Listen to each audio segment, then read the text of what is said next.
स्वराज्याची माता हे भाग्य बोलते अजून हिंदवी स्वराज्याची पताका अभिमानाने डोलते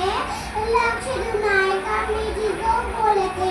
होय मी जिजाऊ म्हणजे तुमच्या आऊसाहेब आलाय तुमच्या भेटीला नावाकणार न दुखणार अन्याय विरुद्ध पलटून करणार सन्मानाने जगणार आणि सन्मानानेच म्हणणार मी वासू वल्लभाच्या 12 वर्षी पुण्यातून आले सोबत होते माझे सहकारी आणि स्वराज्य निर्माण करायचा निर्धार एक आई म्हणून मला याचा प्रचंड अभिमान वाटतो स्वराज्याची स्थापना झाली रयसुखाने जाऊ लागली पण माझ्या शुभावर आणि स्वराज्यावर संकटेही अनेक आली